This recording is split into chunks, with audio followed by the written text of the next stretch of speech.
In this video, I'll be creating Chocolatey package to deploy Chrome extensions. I'm starting this video from my GitHub page, and that's because there are a few bits of information here that I will be using for this video. And I will leave the URL in the description down below. And the objective for this video is to package Microsoft 365 and also uBlock Origin Chrome extensions. And here you can see a PowerShell snippet that I will be using in my package to set up the Chrome extension deployment. And it works by creating a list of the extensions that we want to install in Windows registry. And after that, Google Chrome looks at that list and installs the extensions for us. And the only thing that we need to provide is the extension ID right here. And I will show you how to get it later in this video. And now I will start creating my package. And for my package, I will be using this template that I have here in my GitHub page. I will click on it. And then I will click on the button right here to download the file.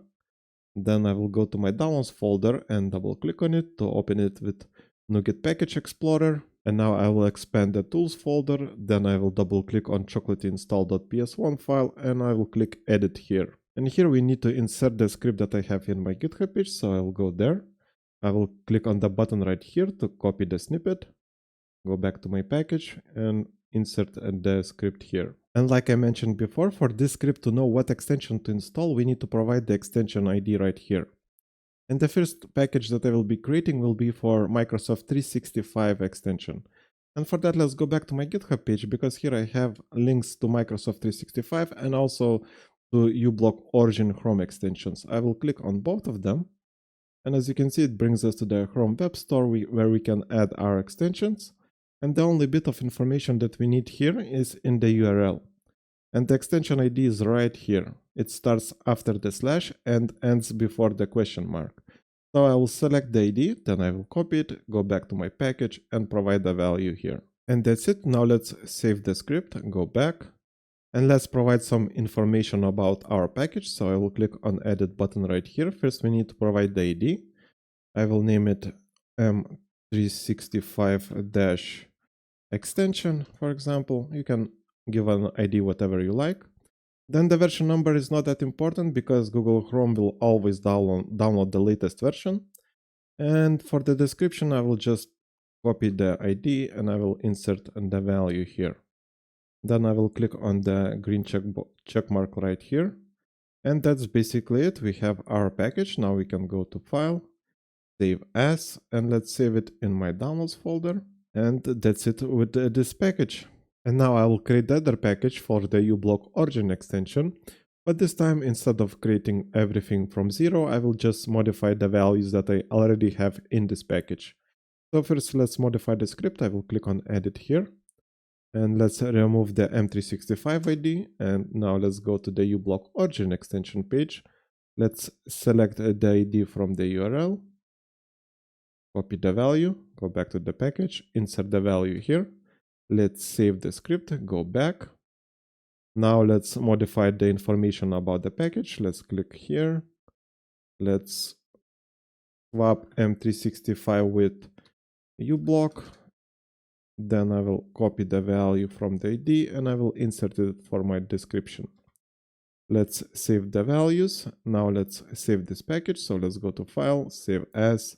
And once again, I will save it in my Downloads folder because I will be using my Downloads folder as my Chocolatey repository. So let's save the file.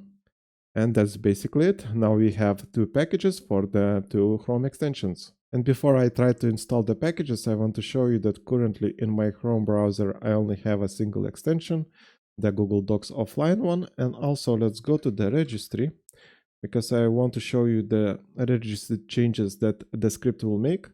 So let's go to the local machine, software, and policies. And as you can see currently here, we only have the Microsoft key.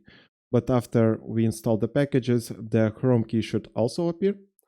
And basically we're ready to start installing the packages. So I will open my terminal as administrator. And then let's start typing choco install. Now we need to provide our package ID. So M365-extension.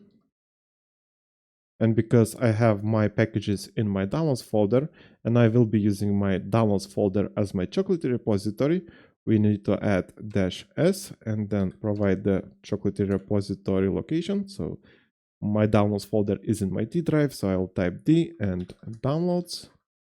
And I will also add -y. And let's press enter. And as you can see, the installation for the M365 extension was successful. Now let's try to install the other one. uBlock, and let's press enter. And it's also successful. And now let's look around and see what happened. First, I will go to my registry editor and view and refresh. And as you can see, now we have the Google key. If I expand it, we can see the Chrome key. I expand that. We have this extension install force list. I will go inside of it.